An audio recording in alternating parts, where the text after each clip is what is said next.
Hey gang, TheDoom143 is having a contest. He's hit 700 subscribers. He's hit them right in the ball sack with his finds.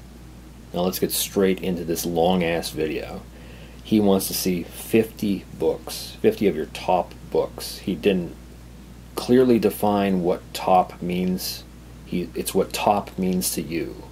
So I'm going to try to do that, but I'm going to show books I've already shown, which stinks. I like to not do that, but they are my top books. He also wants us to shout out 3 YouTubers who are under 100. So I'm going to shout out Ms. Comica, and you might say, what are you, some sort of white knight? You got to shout out a lady? And I'm like, I just like her channel. I'm going to shout out Thomas Churchill. And you're going to say, what are you, some sort of white knight? You gotta shout out a fan of X23. Oh, sorry, I mean Wolverine. She's the only Wolverine, right? Hashtag SJW Marvel. I'm like, no, I just like his channel. And I'm gonna shout out Tim Moran. What? You're some sort of white knight? You gotta promote him because he loves concrete? Concrete has no genitalia? You're one of those types of people that support that kind of thing? No, I just like his channel. Here's Black Panther #1. I'm a Kirby lover, and if he has penciled, edited, and written a book, I'm probably deeply in love with it. You're probably going to see other Kirbys in this list. This is Dr. Manhattan #4, the nice Adam Hughes cover. This is where Dr. Manhattan does something with the DC universe. I don't even know. I don't even know if this is a hot book anymore. I just figure might as well Adam Hughes cover. Zatanna #16 with another nice Adam Hughes cover. I just showed this. I just told this story. Comics Unlimited is going to be so bored with this list because he's just gone through every single video. Shazam #1. Apparently, this is like the E.T. Atari game. There's supposed to be like a zillion of these in a warehouse somewhere.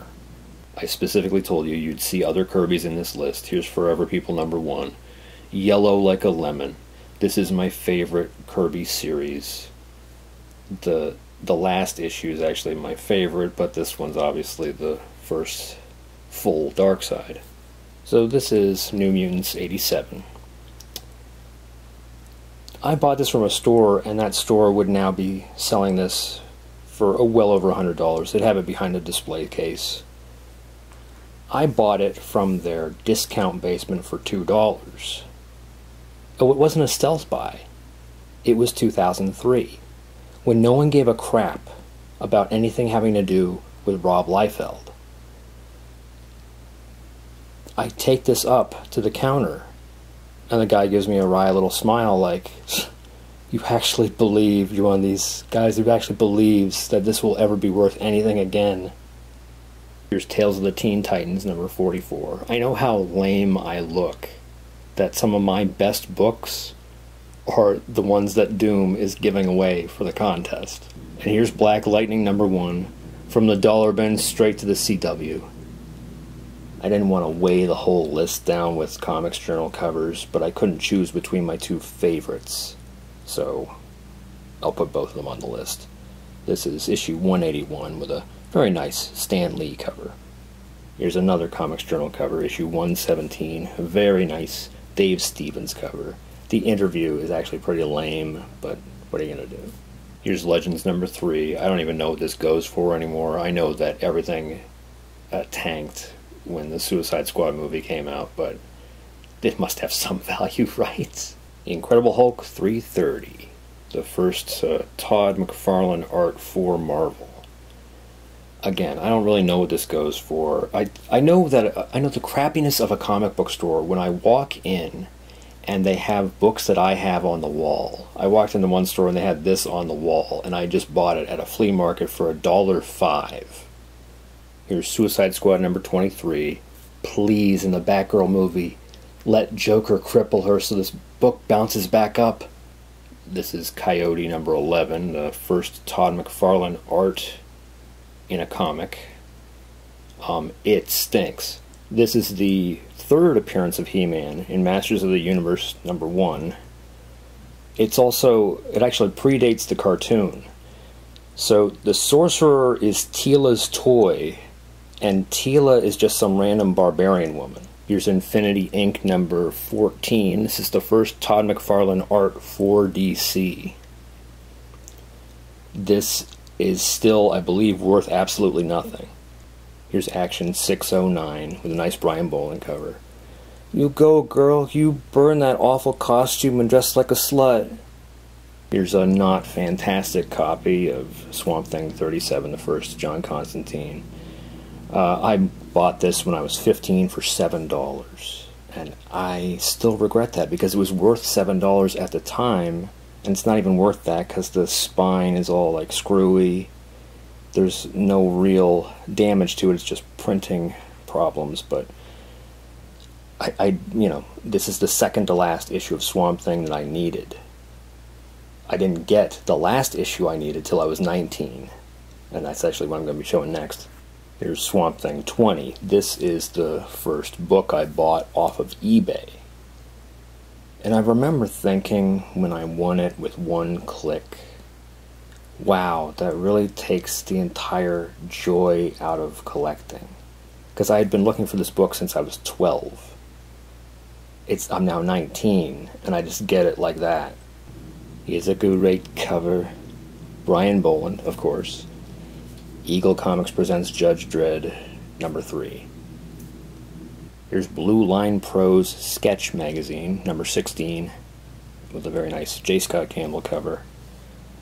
The interview, much like the Dave Stevens interview in the Comics Journal, is like not great. It's just like, I don't know if the interviewers are starstruck or like what the fudge goes on, but they don't ask anything of value. It's like, so what hours do you work in the day? This is 8-Ball number 11. So for you Oscar-winning indie movie fans, this is the first appearance of Ghost World.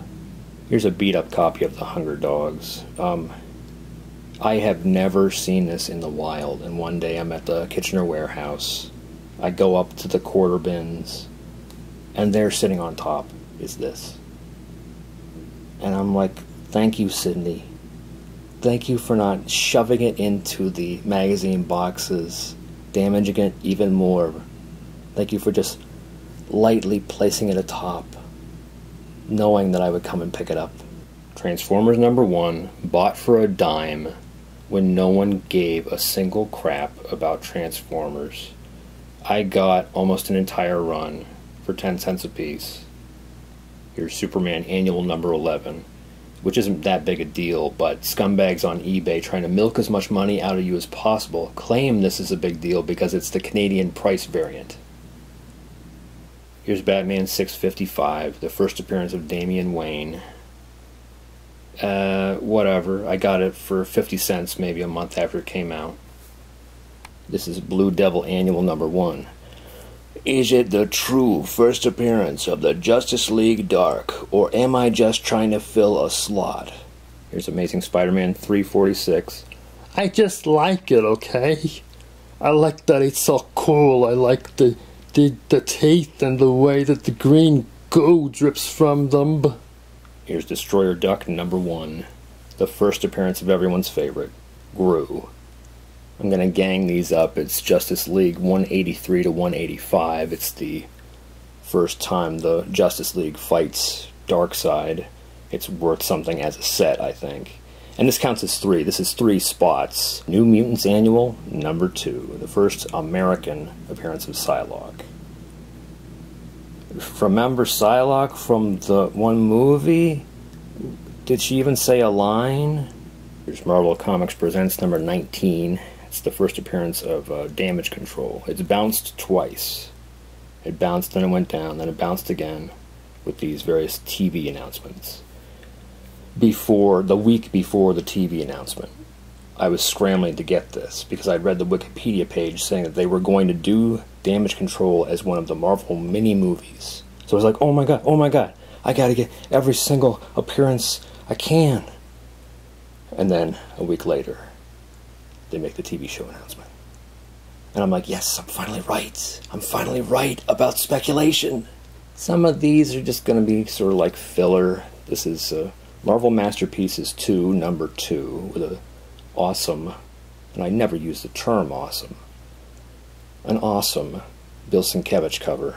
I know that Doom appreciates Bill Sienkiewicz, so he may very well appreciate this cover. Here's Detective 457. It's the first appearance of some white-haired lady. I don't know. But this is fun to me because it has no ads. My dealer, he gave me a wad of a dead guy's stuff.